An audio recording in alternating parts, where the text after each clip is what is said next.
Do you love spy books, movies, and TV? Then the Spybrary podcast is for you.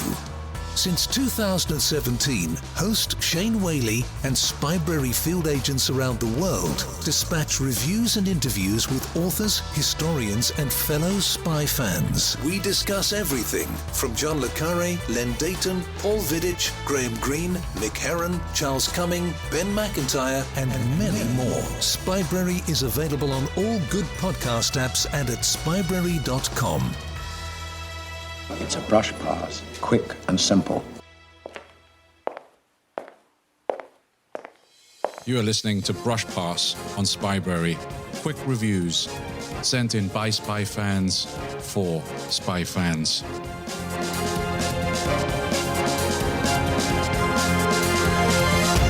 Greetings, Spybrarians. This is Matt Raubenheimer, and I've just finished reading With a Mind to Kill, the third of Anthony Horowitz's trilogy of James Bond novels, of course following Trigger Mortis and Forever and a Day.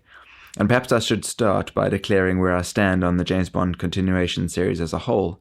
In fact, some of my earliest literary Bond experiences were with John Gardner and Raymond Benson novels, so I've actually enjoyed most of the continuation novels. Although there are a number of weak entries in the series, most of them still had enough to entertain me. And whenever a new Bond novel comes out, it's always a highly anticipated release for me, even though I know that nothing will top Fleming.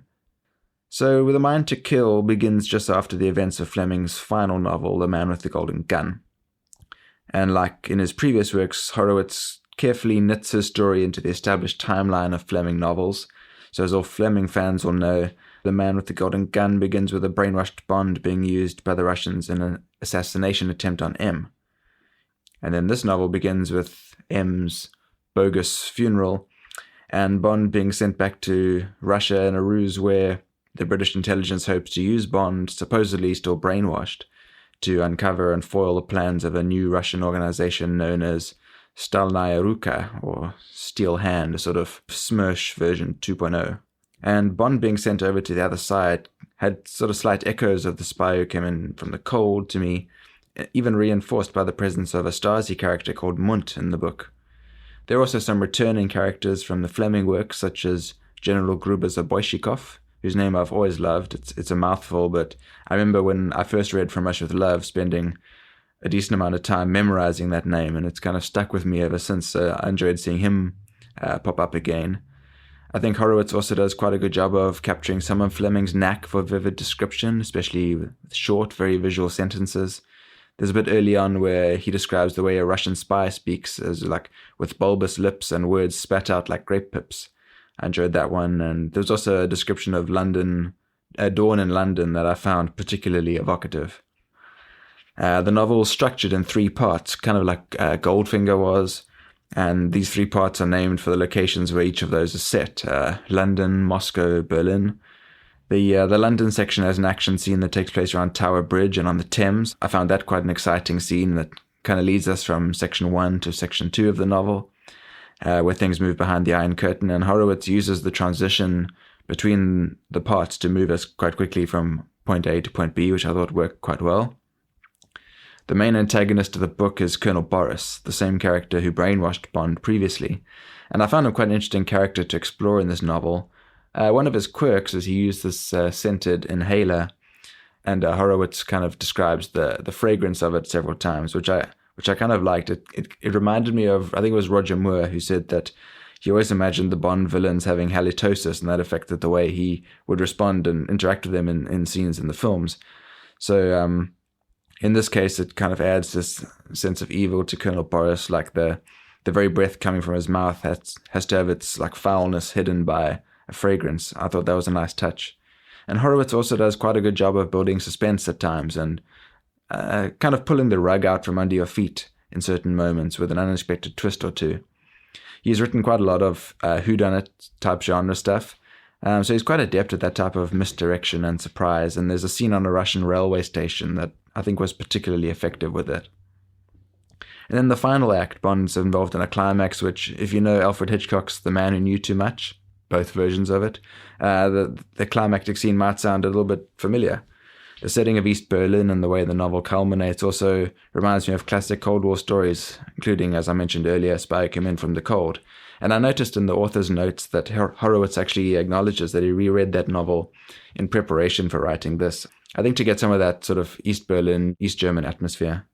And I like that the novel ends in a sort of typical Cold War fashion on the margins of East and West. And hopefully those who were unhappy with the ending of Daniel Craig's Bond tenure in No Time to Die might approve a bit more of the ending that Horowitz comes up with here. I think Horowitz does do an effective job of capping off his Bond trilogy, even though I think the last few chapters did rush by in a bit of a blur. I might have liked to spend a bit more time in East Berlin at the end there.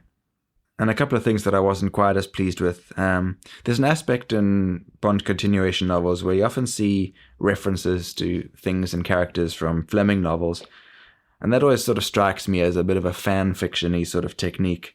I realize that Horowitz does do a lot of work in his Bond books to tie them in closely with Fleming's timeline, which is all well and good, but I think the references get a bit much for me, especially in this book. I think almost all the Fleming books are kind of referenced once or twice at least, and it even includes footnotes in certain cases referring you to a particular Fleming book. And I think I would have been far happier with a lot less, far fewer specific mentions of Fleming events and characters. I'm also not sure that I fully bought into Bond's relationship with Katya, the main female character, and her motivations and character journey during the story. But I think Horowitz does do somewhat of a better job with his female characters than the likes of Gardner did in the past. As much as I have a soft spot for the Gardner books, I never found any of them having particularly memorable female characters. So I think in the end, Horowitz does manage to finish his run as official Bond author with a set of 3 novels that really do stand as some of the strongest continuation novels in the series. I'm not sure right now how I'd rank With a Mind to Kill alongside the 2 others. I think my gut feeling is that it's probably second best behind Trigger Mortis and ahead of Forever and a Day. I do plan to reread those 2 books sometime soon though, and I'll be interested to see how my opinion settles with time. But for now, I recommend checking out With a Mind to Kill, and I hope you enjoy it. Bye for now.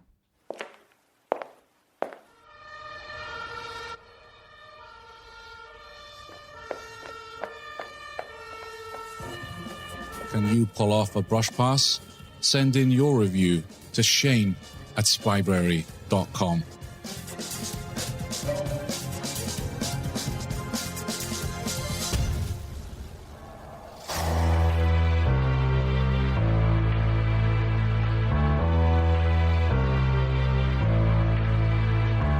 Thanks for listening to the Spybrary podcast. You don't have to wait for the next episode. Join the conversation happening now at facebook.com/Spybrary and on Twitter @Spybrary.